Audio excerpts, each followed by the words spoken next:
الحمد لله رب العالمين. أشهد أن لا إله إلا الله وحده لا شريك له، وأشهد أن سيدنا ومولانا محمدًا عبده ورسوله، صلى الله تبارك وتعالى عليه وعلى آله وأصحابه وذرياته أجمعين.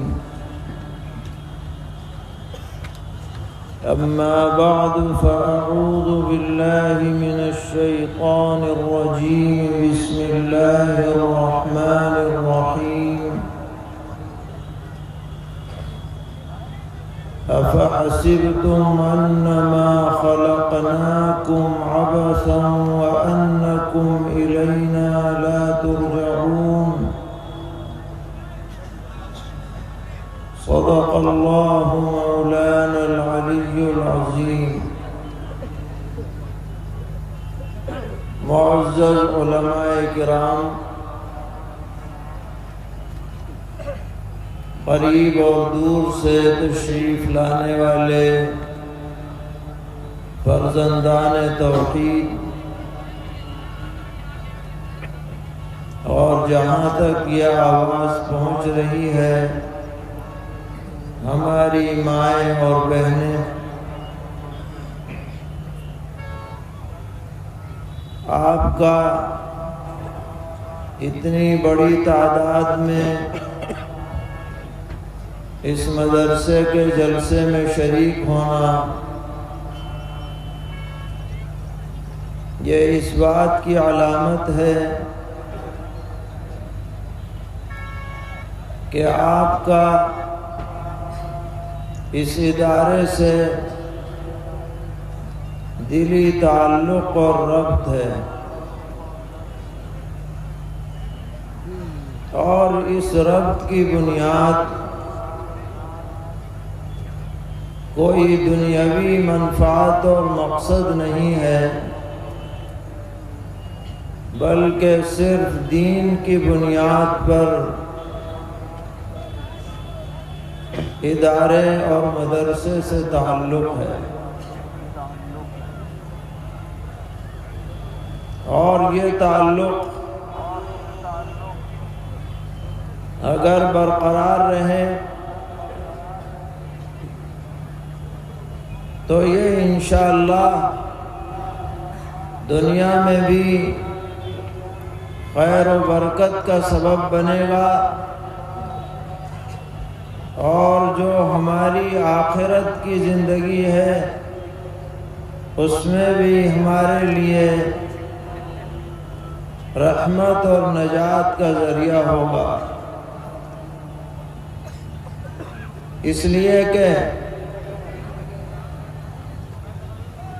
یہ بات کسی سے ڈھکی چھپی نہیں ہے کہ اس دنیا کے اندر دین کی بقا کا مدار تعلیم و تعلم پر ہے۔ اگر علم دین کے پڑھنے پڑھانے کا سلسلہ باقی نہیں رہے گا تو دنیا میں دین بھی زندہ اور باقی نہیں رہے گا۔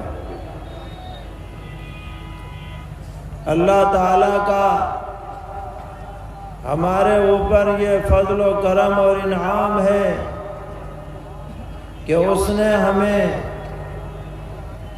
یہ دینی علمی ادارے عطا فرمائے ہیں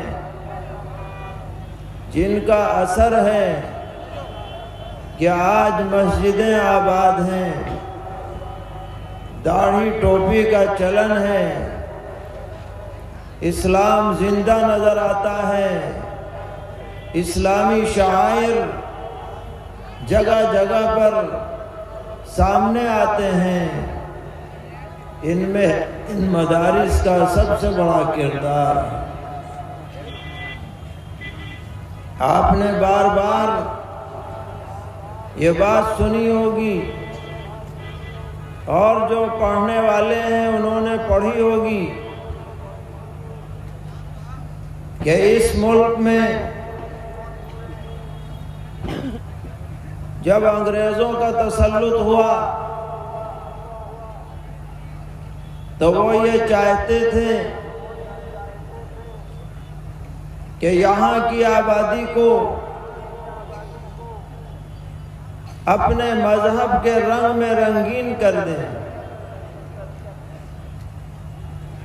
اور یہاں کے بسنے والے انسانوں کو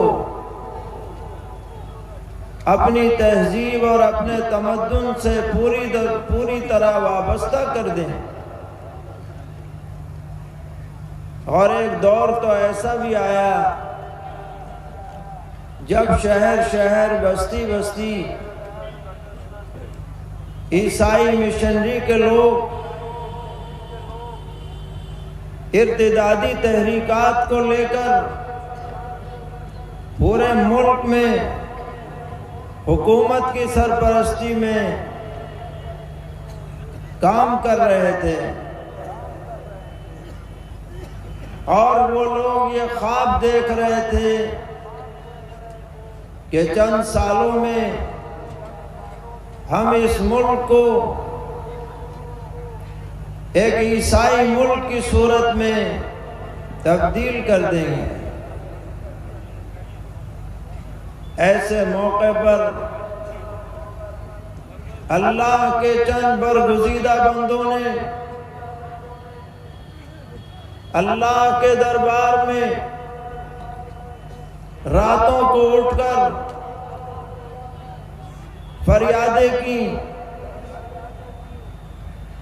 اور اللہ کے بندوں کی ہدایت کے اسباب ڈھونڈنے کے لیے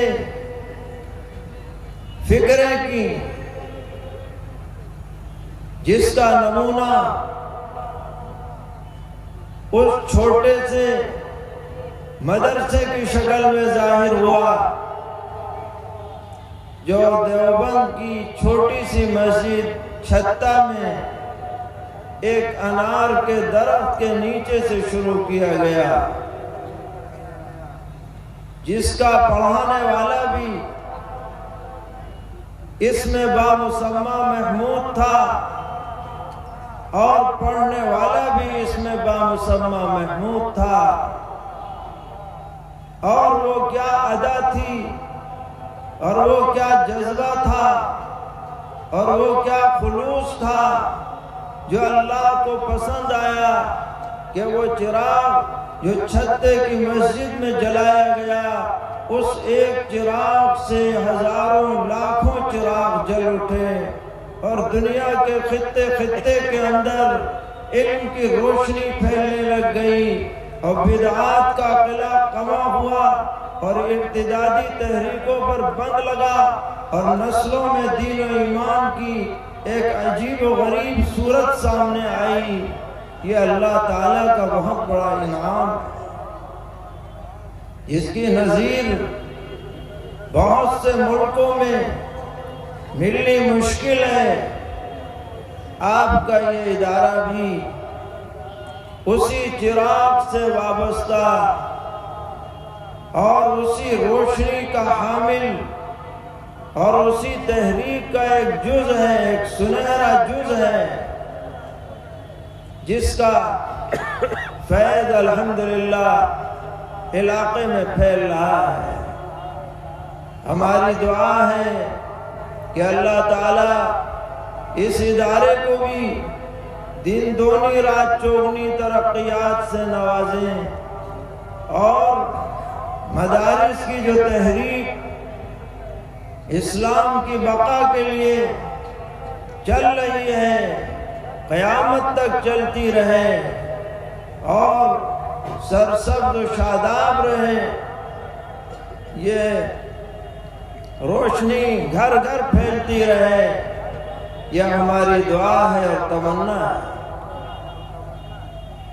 ان جلسوں کا ایک مقصد جہاں یہ ہوتا ہے کہ مدرسے کی کارکردگی سامنے آئے اور جن طلبہ نے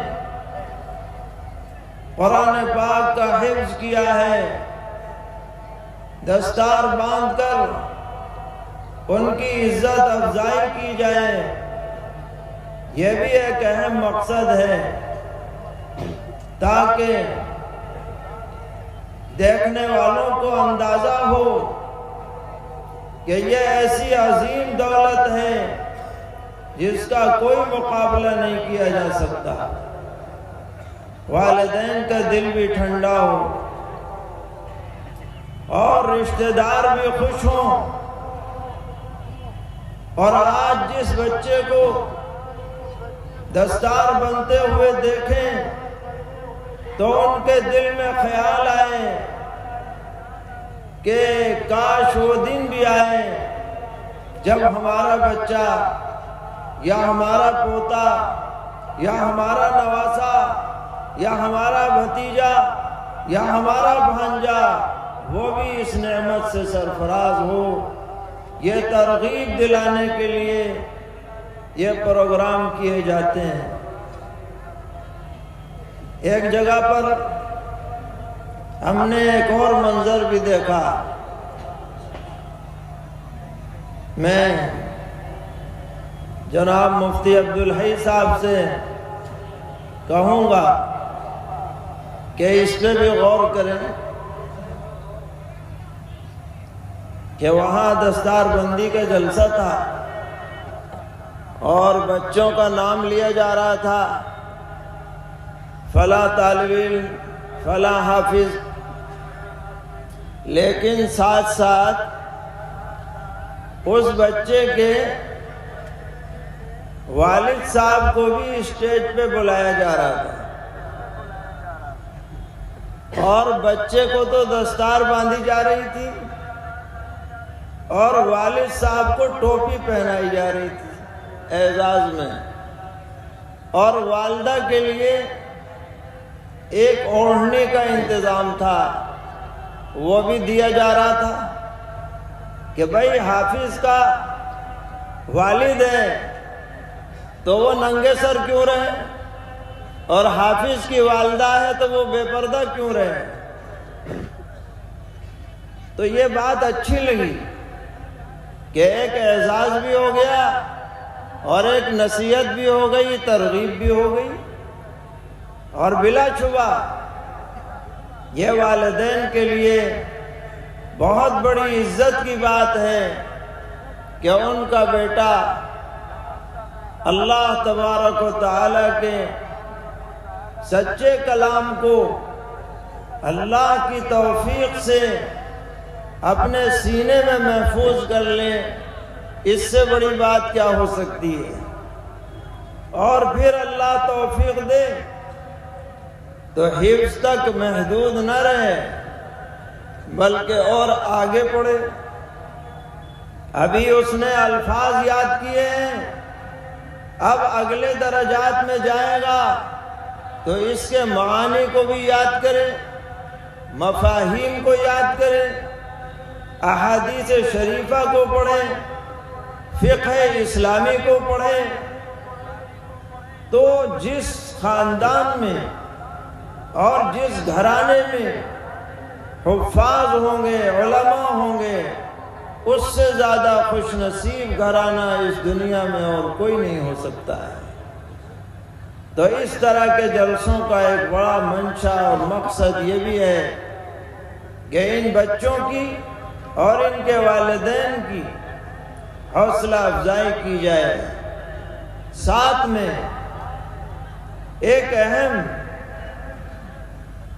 جو غرض ہے جلسوں کی کہ اس بہانے سے علماء کی تقریریں ہوتی ہیں، بیانات ہوتے ہیں، اصلاحی باتیں ہوتی ہیں، یہ بھی بہت بڑا منشا اور غرض ہے۔ چنانچہ اس جلسے میں بھی آپ نے پہلے بھی سنی اور اب بھی سنیں گے انشاءاللہ۔ ایسا نہ ہو کہ ہم سن کر کے اور جو سنا ہے اسے نظر انداز کر کے چلے جائیں، بلکہ سننے کے بعد جو باتیں سنی گئی ہیں اگر عمل کرنے کی ہیں تو ان پر عمل کا جذبہ ہونا چاہیے، اور اگر ایسی باتیں ہیں جن سے بچنا ہے تو ان سے بچنے کا داعیہ دل میں پیدا ہونا چاہیے۔ یہ ان جلسوں کا بہت بڑا مقصد ہے۔ اللہ تبارک و تعالی نے قرآن پاک میں اس آیت میں جو ہم نے شروع میں پڑھی، تمام انسانوں کو جھنجھوڑا ہے، سوتوں ہوں کو جگایا ہے، تنبیہ فرمائی ہے، اور عجیب انداز میں تنبیہ فرمائی ہے۔ اللہ تبارک و تعالی فرماتے ہیں اَفَحَسِبْتُمْ أَنَّمَا خَلَقْنَاكُمْ عَبَثًا، کیا تم یہ سمجھ بیٹھے ہو کہ ہم نے تمہیں بیکار خامخواہ پیدا کیا ہے؟ وَأَنَّكُمْ إِلَيْنَا لَا تُرْجَعُونَ، اور کیا تم اس خام خیالی میں ہو کہ تم ہمارے پاس واپس لوٹ کے نہیں آؤ گے؟ مطلب یہ ہے کہ اگر یہ خواب دیکھ رہے ہو تو اس کو ذہن سے نکال دو، نہ تو ہم نے تمہیں بیکار پیدا کیا ہے اور نہ ایسا ہے کہ تم لوٹ کے نہیں آؤ گے، تم کارآمد بنائے گئے ہو، کسی مقصد سے بنائے گئے ہو، اور تمہیں ہمارے دربار میں لوٹ کر آنا ضرور ہے۔ اور جب لوٹ کر آؤ گے تو ایک ایک پائی کا حساب دینا پڑے گا۔ اس دنیا کی پوری زندگی کا حساب اللہ تعالیٰ کے دربار میں ہر ایک کو دینا ہے، چاہے وہ دنیا میں کچھ بھی رہا ہو، بڑا ہو چھوٹا ہو، امیر ہو غریب ہو، مالدار ہو فقیر ہو، حاکم ہو رعایا ہو، جتنے وقت وہ دنیا میں رہے گا اسے پورا حساب اللہ تعالیٰ کے ہاں دینا پڑے گا۔ جس نے اچھا کیا ہے اس کو اچھا بدلہ ملے گا، اور جس نے برا کیا ہے وہ سزا کا مستحق ہوگا۔ اور اللہ تعالیٰ نے ہمارے لیے 3 انتظامات فرما رکھے ہیں۔ ہر انسان کو یاد رکھنا چاہیے کہ اللہ تعالیٰ کی طرف سے ہماری نگرانی ہو رہی ہے، بہت کڑی نگرانی ہے، زبردست نگرانی ہے، ایسی نگرانی ہے کہ جس کے اندر ذرہ برابر کوئی خلل نہیں ہو سکتا، اور ہمارے پاس اللہ تعالیٰ کے دربار میں بچنے کا کوئی راستہ نہیں ہے، کیونکہ ایک ایک لمحے کی ہماری نگرانی ہو رہی ہے۔ پہلا طریقہ یہ ہے کہ اللہ نے ہر انسان کے لیے 2 فرشتے دن میں اور 2 فرشتے رات میں اس کے نام اعمال لکھنے کے لیے مقرر کر رکھے ہیں، اور اس بات پر یقین کرنا لازم ہے اگر کوئی یہ انکار کر دے کہ یہ فرشتے نہیں ہیں، وہ مومن نہیں رہے گا۔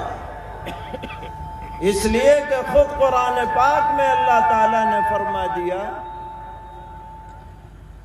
کہ ہمارے فرشتے مقرر ہیں اور وہ تمہارا ہر کام، ہر عمل لکھ رہے ہیں۔ فرمایا وَإِنَّ عَلَيْكُمْ لَحَافِظِينَ كِرَامًا كَاتِبِينَ يَعْلَمُونَ مَا تَفْعَلُونَ، تمہارے اوپر محافظ، نگراں، معزز لکھنے والے فرشتے ہیں، جو بھی تم کرتے ہو انہیں پتہ ہے۔ حدیث میں آتا ہے دن والے شام کو، عصر کے وقت رات والوں کو چارج دے کے چلے جاتے ہیں، اور رات والے فجر کے وقت میں دن والوں کو چارج دے کے چلے جاتے ہیں۔ اور یہ فرشتے ہیں، یہ اللہ تعالیٰ کے حکم کے تابع ہیں۔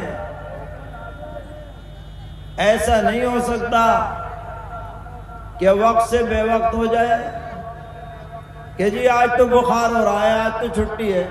ان کی چھٹی وٹی کچھ نہیں ہوتی، ہر دن آئیں گے، ہر وقت آئیں گے، اور ان کی نہ کسی سے دشمنی ہے نہ دوستی کہ بھائی دوستی ہو تو بغیر کیے نیک اعمال لکھ دو، اور دشمنی ہو تو بغیر کیے بری باتیں لکھ دو۔ یہ سارا جو بھی ہم کر رہے ہیں لکھ رہے ہیں، اور قیامت میں یہ سارا نام اعمال ہمارے ہاتھ میں پکڑا دیا جائے گا، اور کوئی انکار نہیں کر پائے گا۔ ایک انتظام تو یہ ہے، دوسرا انتظام یہ ہے کہ آدمی جہاں پر بھی جو عمل کرتا ہے وہ زمین اس کی گواہ بن جاتی ہے۔ اب ظاہر زمینی پہ تو کرے گا، جزیرے میں ہو، پہاڑ میں ہو، جنگل بیابان میں ہو، گھر میں ہو، تہ خانے میں ہو، وہ جگہ گواہی دے گی اس نے اچھا کیا کہ برا کیا۔ یومئذ تحدث اخبارها بأن ربك اوحى لها، قرآن پاک کہتا ہے ساری خبریں بتا دے گی، یہ بول جائے گی۔ اور تیسرا انتظام اللہ تعالیٰ کا یہ ہے کہ اگر زبان نہیں بولے گی تو ہاتھ پیر بول جائیں گے۔ ہاتھ کہے گا میں نے مارا تھا، پیر کہے گا میں فلاں جگہ گیا تھا، آنکھ کہے گی میں نے فلاں چیز دیکھی تھی، کان کہے گا میں نے فلاں چیز سنی تھی، یہ زبان کہے گی میں نے فلاں فلاں باتیں بولی تھی۔ اللہ تعالیٰ فرماتے ہیں کہ جب یہ اعضاء بولنے لگ جائیں گے تو آدمی حیران ہو جائے گا، کہے گا تم دنیا میں تو بولتے نہیں تھے، یہاں بولنے لگ گئے۔ اللہ تعالیٰ ان اعضاء کو گویائی عطا کریں گے، وہ کہیں گے جس اللہ نے سب کو گویائی عطا کی اس نے ہمیں بھی گویائی عطا کی۔ یہ بڑی ڈرنے والی بات ہے۔ آپ نے دیکھا ہوگا کسی جگہ پر کیمرہ لگا رہتا ہے، سی سی ٹی وی کیمرہ، اور وہاں لکھا رہتا ہے آپ کیمرے کی نظر میں، یعنی کوئی گڑبڑ مت کیجیے ورنہ آپ کی گڑبڑی ریکارڈ ہو جائے گی۔ تو یہ تو معمولی سا کیمرہ ہے، بجلی غائب ہو جائے، کام کرنا بند کر دے، مشینری خراب ہو جائے تو فیل ہو جائے، اندھیرا ہو جائے تو کچھ نہ کیچ کرے، مگر اللہ تعالیٰ کے جو انتظامات ہیں اس میں تو کوئی تخلف نہیں ہو سکتا ہے۔ آج ڈرنے کی بات ہے، ہر آدمی کو اللہ سے ڈرنا چاہیے۔ ڈر کر زندگی گزارنی چاہیے۔ یہ نہ سمجھو کہ بس موج مستی ہے کرتے رہو، بلکہ اللہ کے ہاں کیا جواب دینا ہے اس کا ہر آدمی کو انتظام کرنا چاہیے۔ آج بڑے افسوس کی بات ہوتی ہے کہ ہمارے نوجوان آج ان کا مشغلہ زیادہ تر اللہ کی نافرمانی والی باتوں پر مشتمل ہے۔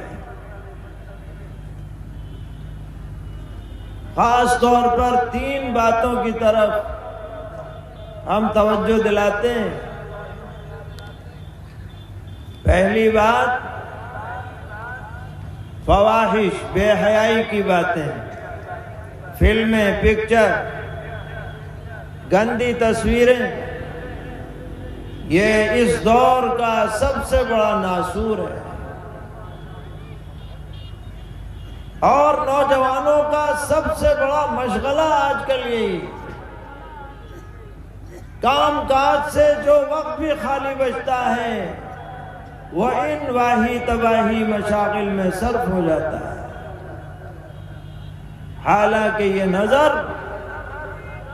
اللہ کی طرف سے ایک انعام ہے، اس کو اگر اچھی جگہ صرف کیا جائے تو یہ بہت اللہ کی رحمتوں کے حصول کا ذریعہ بن سکتی ہے۔ اس سے قرآن پڑھیں، اس سے اچھی باتیں پڑھیں، اس سے ماں باپ کو شفقت کی نظر سے دیکھیں، تو یہ آنکھیں رفع درجات کا سبب بنیں گی۔ لیکن ان آنکھوں سے ننگی تصویریں دیکھیں، پکچریں دیکھیں، اجنبی عورتوں پر نظر ڈالیں تو یہ آنکھیں آدمی کے لیے عذاب کا سبب بن جائیں گی۔ آج اس میں ابتلا عام ہے، موبائل کی کثرت ہے، نیٹ سستا ہے۔ پہلے جو خرابیاں گاہے گاہے پائی جاتی تھیں آج انگلیوں کے اشاروں سے ہر آدمی کی جیب تک پہنچ گئی ہیں۔ سوائے اللہ کے ڈر کے کوئی چیز ان سے بچا نہیں سکتی۔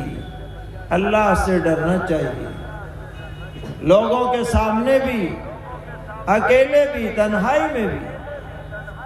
ہم یہ عزم کریں کہ آج کے بعد سے ہم اپنی آنکھوں کی حفاظت کریں گے، اپنی آنکھوں کو پارسا بنائیں گے، باحیا باعفت زندگی گزاریں گے، بدکاریوں سے بچیں گے، بدکاریوں کے اسباب سے بچیں گے۔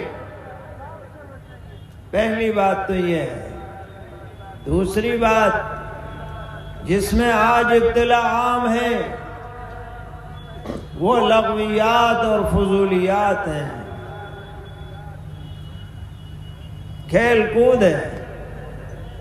اگر آدمی اپنی صحت بنانے کے لیے گھنٹہ 2 گھنٹہ ورزش کے طور پر کوئی کھیل کھیل لے تو منع نہیں ہے، لیکن آج دیکھا جا رہا ہے پورے دن کھیل میں لگ رہے ہیں، اور اب تو راتیں بھی لگ گئی، میچ ہو رہے ہیں، اور ایک تو خود گاؤں دیہاتوں میں میچ ہو رہے ہیں، پوری قوم اسی پہ لگی ہوئی ہے، اور ایک یہ کہ میچ کہیں ہو رہا ہے، دلچسپی ہمیں یہاں ہو رہی ہے، دنیا میں کہیں میچ ہو رہا ہے، کون سا ملک کھیل رہا ہے، کون سی ٹیم کھیل رہی ہے، بڑی اس کی دلچسپی ہے۔ نمازوں کی اتنی فکر نہیں ہے، نماز چھوٹ جائے، میچ نہیں چھوٹنا چاہیے۔ تو ہم کہا کرتے ہیں کہ بھائی جو ٹیمیں کھیل رہی ہیں ان کا فائدہ ہے، بھاگ دوڑ کریں گے تو صحت بنے گی، جیت جائیں گے تو انعام ملے گا، ہم تو نہ 3 میں نہ 13 میں، خواہ کی ٹینشن ہے ہماری بلا سے کون ہارے کون جیتے۔ لیکن شیطان نے لگا دیا، نہ نماز میں جی ہے نہ قرآن میں جی ہے، اگر دلچسپی ہے تو یہ کون جیت رہا ہے، کس کے کتنے رن ہو گئے، کون آؤٹ ہو گیا، کس نے کتنے وکٹ لے لیے، سارے علاقے میں یہی تبصرہ ہے، مرد بھی عورتیں بھی بچے بھی بڑے بھی سب اسی میں لگے ہوئے ہیں۔ بتائیے ہم زندگی کے کتنے قیمتی اوقات ان واہیات میں صرف کر کے اپنا کتنا بڑا نقصان کر رہے ہیں، اس کا آخرت میں جا کے پتہ چلے گا، ابھی نہیں پتہ چل رہا، ابھی تو موج مستی ہے۔ اللہ تعالی ہماری حفاظت فرمائے۔ تیسری بات جو بہت افسوس کے ساتھ کہی جا رہی ہے اور دل کے دکھ کے ساتھ کہی جا رہی ہے کہ آج ہمارے معاشرے میں نشہ عام ہو گیا ہے۔ نشے کی مختلف شکلیں، چاہے وہ شراب کی شکل میں ہو یا تاڑی کی شکل میں ہو یا بھانگ وغیرہ کی شکل میں ہو۔ پہلے زمانے میں اگر کوئی نشہ کرتا تھا گاؤں میں تو کوئی آدمی اس سے سلام کرنا بھی پسند نہیں کرتا تھا، آج گھر گھر میں یہ وبا عام ہے اور اسے برا نہیں سمجھا جا رہا، حالانکہ اسلام نے اس نشے کو ام الخبائث کہا ہے، تمام خباثتوں کی جڑ ہے۔ جب آدمی کی عقل سلامت نہ رہے وہ آدمی کہاں رہا، وہ تو جانوروں سے بدتر ہو جاتا ہے۔ ایک مسلمان ہو کر کے اور نشے والی چیزوں میں پڑے، اس سے بڑی محرومی اور بدقسمتی کی بات کیا ہو سکتی ہے۔ آج ضرورت ہے کہ ہم اپنے بچوں پر نگاہ رکھیں، بڑے اس بارے میں فکر مند رہیں، گاؤں کے لوگ، شہر کے لوگ، محلے کے لوگ، خاندان کے لوگ اس بارے میں تحریک چلائیں کہ اس نحوست سے معاشرے کو بچانا ہے۔ یہ ایسی چیز ہے جس معاشرے میں پیدا ہو جائے گی اس معاشرے کی تباہی یقینی ہے۔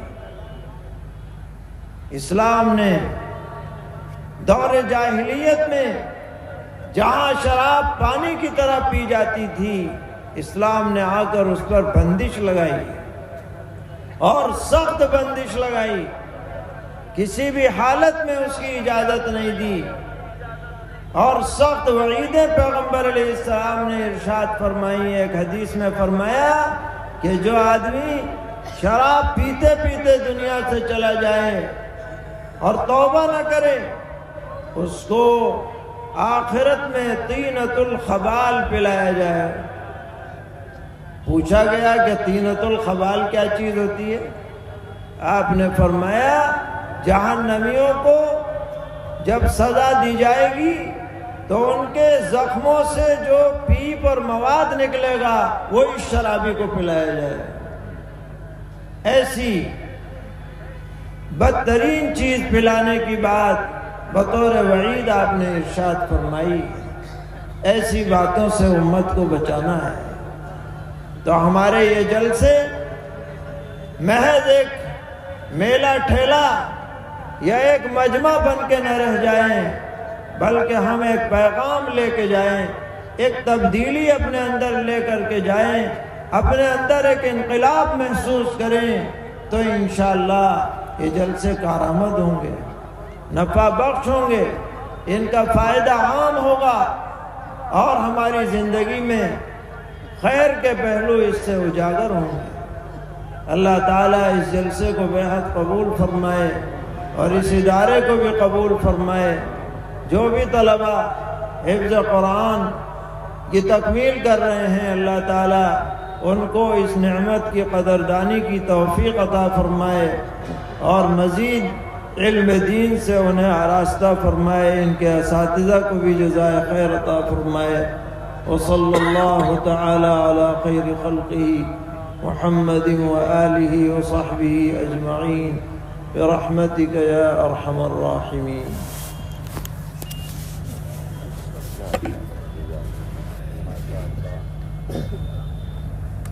ماشاء اللہ۔